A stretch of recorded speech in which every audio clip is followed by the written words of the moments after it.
জীবনে নিজের কর্মের বিশ্লেষণ করে থাকেন, সেই বুঝে পদক্ষেপ নেন। উনি কি করতে চলেছেন সেটা উনি জানেন, আর যদি ওনার কোনো দোষ থাকে বা ভুল থাকে তাহলে সেগুলো শুধরে নিয়ে এগিয়ে চলেন। সেই জন্য উনি সুখী হন। অন্যদিকে যে ব্যক্তি দুঃখী, তিনি কি করেন? তিনি নিজের উপর নয়, অন্যের উপর নিজের নজর রাখেন, যে তিনি কি করছেন, কিভাবে কর্ম করছেন। ওনারা অন্যের নিন্দা করেন, অন্যের সাফল্য দেখে ঈর্ষা করেন, ক্রুদ্ধ হয়ে যান, ওনাদের বাধা দিতে চেষ্টা করেন। সেই জন্যই তো ওনারা দুঃখী হন। এই সংসারে এমন অনেক ব্যক্তি আছেন যারা এই কারণে দুঃখী নন যে তাদের জীবনে দুঃখ আছে। তারা এই কারণে দুঃখ পান কারণ অন্যের জীবন অনেক বেশি সুখের। দেখুন, শেষ পর্যন্ত আপনাকে নিজের কর্মের প্রতি মনোসংযোগ করতেই হবে, অন্যের প্রতি নয়। কারণ আপনার জীবনে আপনার কর্ম হলো এমন একটা জিনিস যা আপনার নিয়ন্ত্রণে আছে। নিরন্তর চেষ্টা করতে থাকুন, নিজের কর্মকে বুঝতে শিখুন, শুধরে নিন, নিজেকে শ্রেষ্ঠ করে তুলুন। তখন সাফল্য নিজে থেকে আপনার কাছে আসবে, আর এই মন প্রসন্ন হয়ে বলবে, রাধা রাধা। মুক্তোর এই মালা দেখতে কত সুন্দর হয়, তাই না? যিনি ধারণ করেন তাকেও এটা শীতলতা প্রদান করে, আর যে ব্যক্তি দেখে তার চোখও এই দৃশ্য দেখে শান্তি উপলব্ধি করে।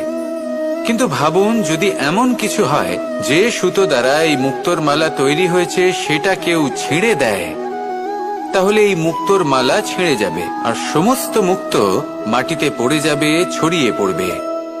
তখন কি আমরা এটা ভাববো যে এটা তো মাটিতে পড়ে থাকা বস্তু, এটা আমি তুলব না? ভাববো না, তাই না?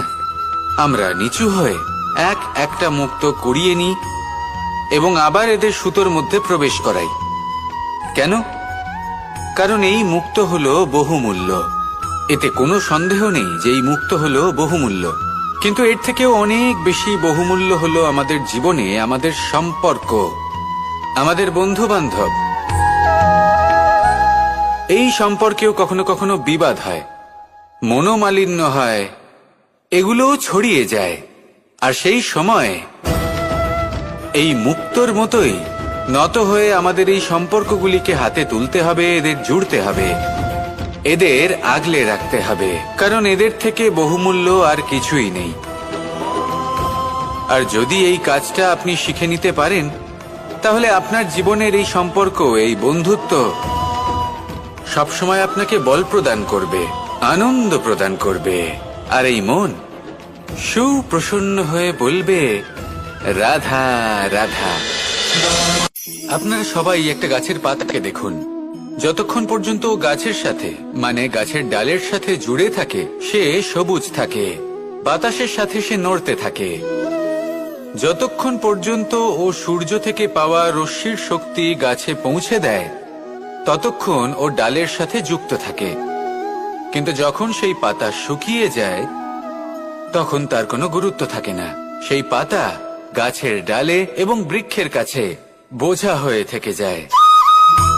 এবং এমন এক সময় আসে যখন সেই ডালটি শুকনো সেই পাতাকে পরিত্যাগ করে। এটাই আমরা এই প্রকৃতিতে দেখি এবং এটাই হলো সত্য। আর এটাই আমাদের জীবনে খুব বড় একটা শিক্ষা। যদি আপনিও নিজের জীবনে নিজের আপনজনদের কাছে বোঝা স্বরূপ হয়ে দাঁড়ান, তাহলে তারা আপনাকে যতই ভালোবাসুক না কেন, ওনারা যদি নাও চান, তাহলেও এমন এক দিন আসবে যখন আপনার আপনজন আপনাকে পরিত্যাগ করবে। সেই জন্য সবসময় আত্মনির্ভর হয়ে ওঠার চেষ্টা করুন, নিরন্তর পরিশ্রম করতে থাকুন, কারোর ওপর বোঝা হয়ে থাকবেন না, বরং তার সাথে মিলে দায়িত্ব পালন করুন। এমনটা করবেন, তাহলে আপনার সম্মানও বজায় থাকবে এবং সম্পর্কের মধ্যে আপনার মূল্যও বজায় থাকবে। আসুন আর আমার সাথে ভালোবেসে বলুন, রাধা রাধা।